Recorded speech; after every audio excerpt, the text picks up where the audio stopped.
जय जगन्नाथ चिंतन नुआ वीडियो रे आपण मानक स्वागत। आज विषय वस्तु हूँ ज्ञान आ भक्ति। ये दुईटा जिनस कौन ये दुईटा जिनस भितर बहुत कॉन्फ्लिक्ट आसे मन रे। केते जन ज्ञान को श्रेष्ठ बोली कहते, केते जन भक्ति बा प्रेम को श्रेष्ठ बोली कहते। तो ये दुईटा भितर डिफरेन्स कौन एक्चुअली कौन केवल ज्ञान हो गले ना जदि जन कहे मोर ज्ञान किसी दरकार नहीं, मोर एत जानवर नहीं, मु केवल तो भगवान को भल पाऊँ से गला कोटे एक्चुअली ठीक को कॉन्सेप्ट ठीक।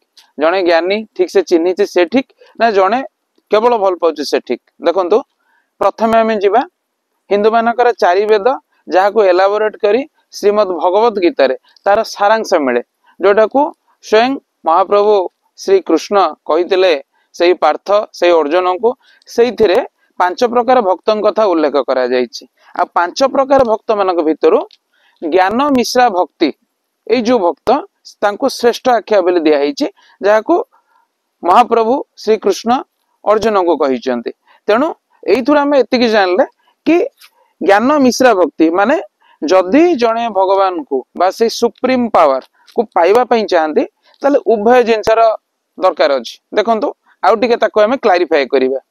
जदि गोटे पंगु गोटे जगह को जीवा चाहूचे से कौन जापर से जानी जीवार बाटटा जानी माने ता पाखे नॉलेज अच्छी से जगह को जीवाई से वेटा जानी केमती जीवा पड़ो बट से जापर कहीं जापर जेहेतु तार गोड़टा ना।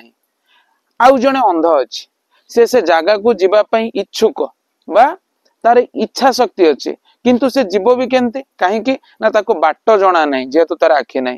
जदि से पंगु ता पिठी रे से अंध को बसैकिना जीव अंध कौन कर अंध भूल कहले अंध जदि कांधरे पंगु को बसाए पंगु बाट देखब अंध चलो अर्थात से जो पंगु पंगु को कौन कह जाउची पंगु होची ज्ञान स्वरूप आउ अंध होची प्रेम स्वरूप।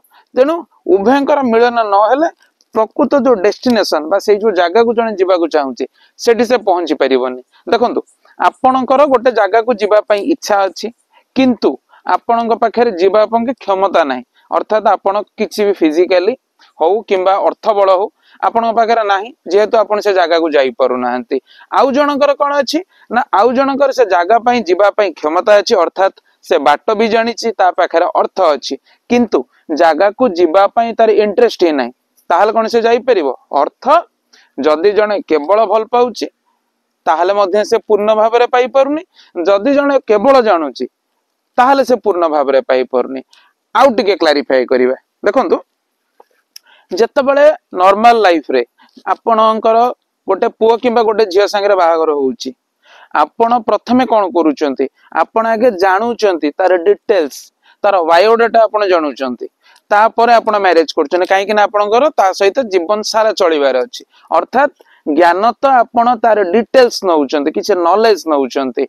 बाकी जदि आपण लव मैरिज करछंती अर्थात कौनसी झियो को कौनसी पुओ लव मैरिज करछंती तथापि आपण जानिया को पड़छ। जदि न जानुचंती ताहले कोन होउची ताहले भी प्रॉब्लम रे पड़ी परंती। अर्थात जदि हमें सांसारिक क्षेत्र देखिबा ता जगह रे मध्य ज्ञान आ प्रेमर यूटिलाइजेशन होचे। ठीक सही परी जदि आपण से सुप्रीम पावर को ठीक से जानी नाहंती केवल आपण मन रे तांको प्रति आकांक्षा अच्छी से आकांक्षा बल रे आपण धीरे धीरे तांको जानिया पई चेष्टा करिवे।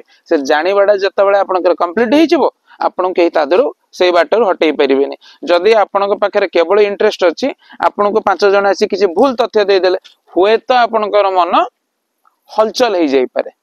तेणु एथुरा आमे कोन जानिले ज्ञानर अर्थटा कोन। ज्ञानर गोटे मुख्य अर्थ होची विश्वास।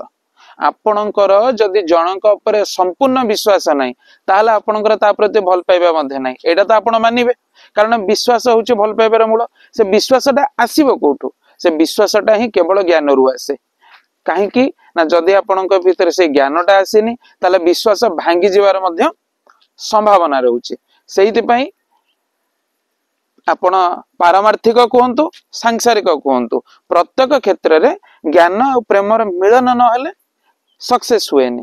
से भगवान को पाइबा जहाँ गीता वाक्य ज्ञान मिश्रा भक्ति श्रेष्ठ।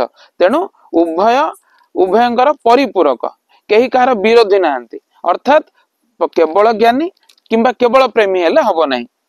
प्रत्येक जदि जन को आम कह से प्रकृतर प्रेमी अर्थात तार भगवत बा भगवान प्रति से विश्वासटा दृढ़ ही हो जाइए से प्रकृत प्रेमी हो पार्छ ज्ञान अर्थ विश्वास ही बुझा पड़ो ज्ञान अर्थ या बुझेनि जे केवल बही पाठ को बा पुस्तक पाठ को ज्ञान बोली कहुए अर्थ हूँ ज्ञान या विश्वास तेणु आपण मैंने भी चिंता करूँ विश्वास ही सबूर मूल तेणु विश्वास आसवा हूँ मुख्य जिनस यह हूँ आज टॉपिक रो उद्देश्य जय जगन्नाथ।